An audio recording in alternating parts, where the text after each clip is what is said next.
Salut. Ça va?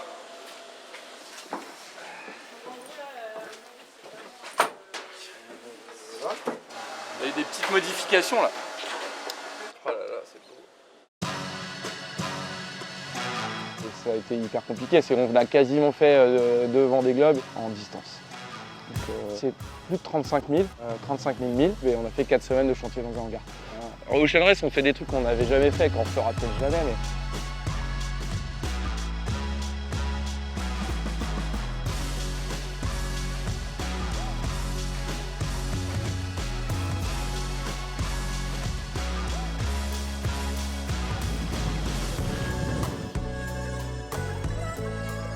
Donc forcément, ça impacte le programme énormément et tout a été beaucoup plus utilisé que ce qu'on fait d'habitude. Mais il y a eu énormément de maintenance de système et beaucoup de jeunes et de changements. C'est bien ça. Bah ça va grossir de toute façon. Ça c'est sur en titane, c'est celui en titane. Oh là là, c'est beau.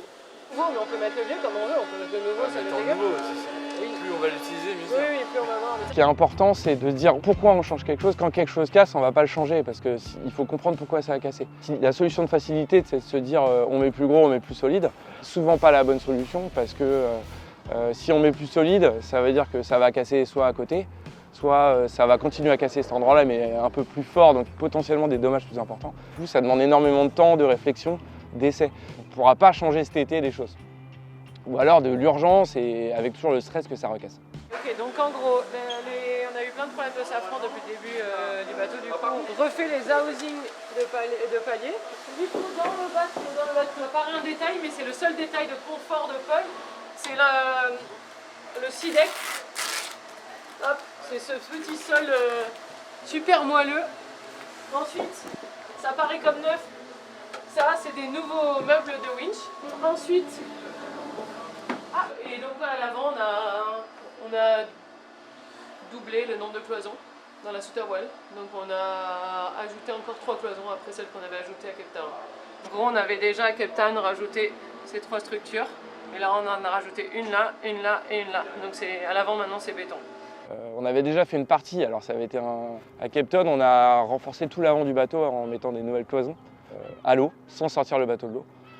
Là, je pense qu'on entend un peu, devant ils sont en train de tout poncer, tout mettre en forme, fitter les cloisons aux bonnes tailles. Et là, on a eu la chance de pouvoir faire la même chose en reculant un peu dans le bateau, mais à terre, donc forcément, c'est mieux fait. Ça paraît peu dit comme ça. Une cloison, ça sert avant tout à rigidifier la coque. C'est un peu le squelette. C'est un peu comme un animal ou comme un être humain. Il a une caisse avec une cage thoracique. C'est un peu comme une cage thoracique, quoi. Ce sont des arêtes qui rigidifient la coque. Et évidemment, plus les chocs avec la mer sont importants, plus cette coque elle peut se déformer. Et plus elle se déforme, plus elle a des risques de se briser ou de se délaminer. Donc il faut la renforcer pour qu'à chaque choc, les cloisons absorbent une partie de ces chocs et rigidifient l'ensemble. Voilà.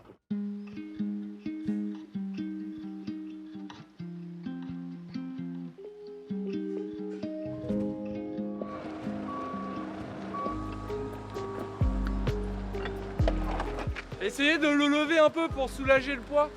Mais discrètement. C'était plus valorisant tout à l'heure. Regarde le poids du bateau. Regarde, c'est génial. Vas-y, prends la photo, prends la photo. C'est bon, Guigui, tu peux lâcher.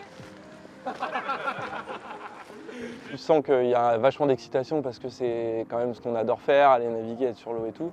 Et puis d'un autre côté, il y a un peu d'appréhension en se disant waouh, j'espère que ça va pas partir sur les chapeaux de roue comme l'année dernière. C'est une année Vendée Globe, donc on sait tous que voilà, une année Vendée Globe, ça demande un investissement fort de tout le monde. Donc pour l'instant, on n'est pas du tout dans l'urgence, donc je pense qu'on est assez serein sur la préparation de The Transat.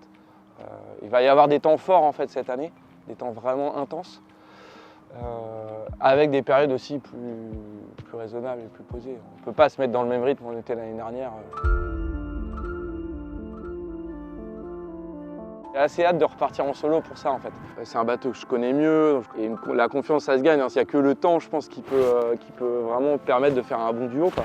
Et c'est aussi ça que je vais chercher là sur les transats cette année, c'est ce qu'on va aller chercher. Du temps en solo, du temps sur le bateau, pour justement lier cette relation de confiance. Après on sait quand même que de toute façon on aura des emmerdes dans tous les cas. Donc, et d'avoir eu pas mal d'avaries et d'avoir su les gérer, je pense que ça permet aussi de relativiser pas mal de choses.